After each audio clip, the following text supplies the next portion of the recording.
Bom, o primeiro comentário sobre a situação política brasileira é sobre o Covid, né?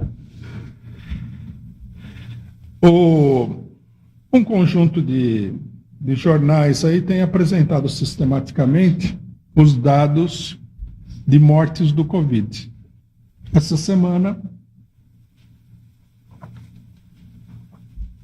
as mortes do Covid, que estavam em 1.300 mortes por dia, caíram para 600 e poucas mortes por dia.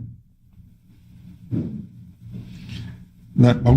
Aí seria importante argumentar. Foi alguma coisa que alguém fez para diminuir as mortes do Covid, não é?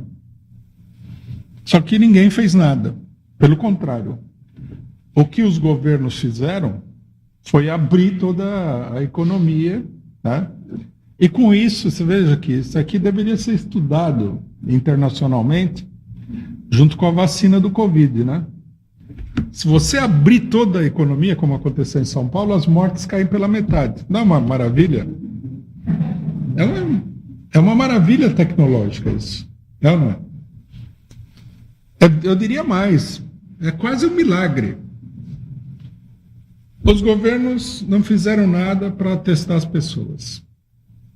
Não aumentaram a quarentena, que era a única coisa que eles estavam fazendo. E, pelo contrário, acabaram com a quarentena. Não melhoraram o atendimento médico. Não atenderam mais pessoas. Não fizeram absolutamente nada e caiu. Eu assisto a imprensa internacional e na imprensa internacional você vê aquela correria na Itália, na França, na Alemanha, né, para o pessoal abaixar as taxas de Covid. Né? Então, eu vi na televisão italiana, por exemplo, que no aeroporto, acho que é no aeroporto Fiumicino de Roma, eles colocaram uma quantidade enorme de tendas, onde todo mundo que entra pelo aeroporto é testado naquelas tendas. Você vê que país extraordinário que é o Brasil. No Brasil não foi preciso fazer isso. Não fizeram nada. E o número caiu. Não é extraordinário?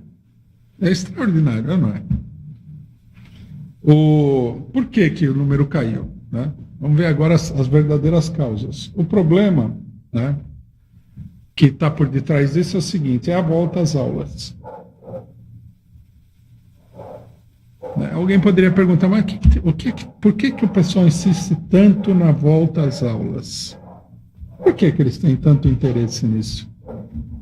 Né? O que tem essas aulas aí de tão significativo? Bom, vou dar um dado para vocês que acho que resolve a parada. A paralisação do ensino em escala mundial tende a provocar, ou vai provocar, ou está provocando, não me lembro bem exatamente o que a pesquisa fazia, que é uma pesquisa da Organização Mundial do Comércio. A queda de 1,5% do PIB mundial. Vocês têm ideia de quanto que é 1,5% do PIB mundial? É muito dinheiro. Não é? É muito dinheiro. O que acontece é que as aulas elas estão relacionadas com um conjunto enorme de atividades. Tá? Elas são, num certo sentido, elas são um pouco assim como a construção civil. Né?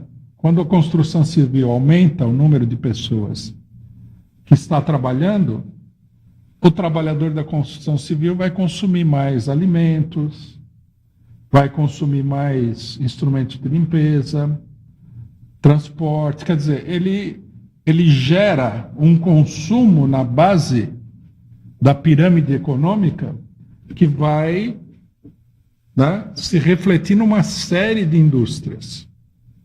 Como a construção civil é um setor de emprego intensivo de mão de obra, esse aí normalmente tem um grande efeito. Por isso que, muitas vezes, em determinadas economias, quando os governos querem aumentar a produção econômica, eles fazem obras de construção civil, onde o emprego de mão de obra é extensivo.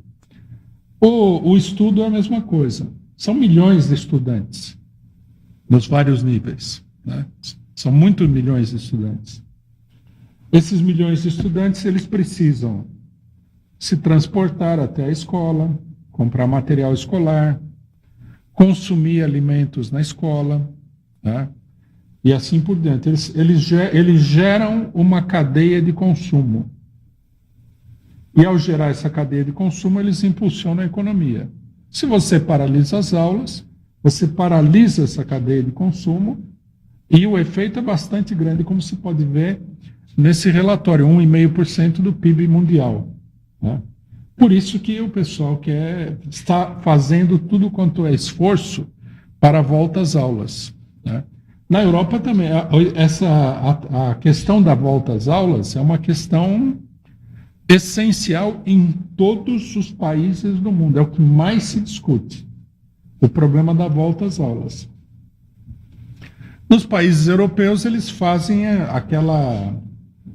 aquela encenação terrível, né? Que vai ser assim, que vai todo mundo de máscara, e que vai ter álcool gel, e que isso, e que aquilo, e aquele outro, mas tudo isso aí todo mundo sabe que não é efetivamente um meio de você conter a epidemia. Quer dizer, se os estudantes morrerem aí às pencas, não é problema para ninguém. O problema é esse 1,5% do PIB mundial, o dinheiro dos capitalistas, né? O dinheiro que vai alimentar uma determinada cadeia de consumo de base, né? Uma coisa que a gente deve ter em conta, né, sobre isso é o ator invisível dessa operação. Porque, veja bem, a operação ela tem um caráter mundial. Ela começou na imprensa, né, mundial já faz bastante tempo, que vem batendo nessa tecla, que é preciso voltar às aulas, que não sei o quê. Então mostra, nas televisões internacionais mostram aí o pessoal na escola falando, estamos fazendo isso, estamos fazendo aquilo. Tem toda uma campanha de propaganda. Qual é o setor da economia que consegue movimentar uma campanha internacional de propaganda? É o capital financeiro, os bancos, que domina a economia mundial, que tem um caráter internacional como capital, né? Logicamente, daqui a pouco vão falar que é o cidadão lá do barzinho da escola, né? Ou é a merendeira que quer que os alunos voltem às aulas e tal para fazer merenda, sei lá o quê. Mas não é, são os bancos, né? Então você vê que o banco, ele é, num certo sentido, uma entidade sobrenatural, porque ele produziu um milagre. Ele fez com que as mortes no Brasil caíssem pela metade, né? O que, logicamente, deixa todo mundo seguro para voltar às aulas e tal, porque numa situação tão boa. E aí a gente não deve perguntar por quê, né? Por que caiu? Não tem que perguntar. Deus é brasileiro, é milagre, aconteceu um milagre, né? Provavelmente é um efeito, né, dos governadores civilizatórios, científicos, né? Como nós temos no Brasil governadores científicos, né? Então eles estão produzindo um milagre da ciência moderna, que é diminuir o coronavírus sem fazer nada.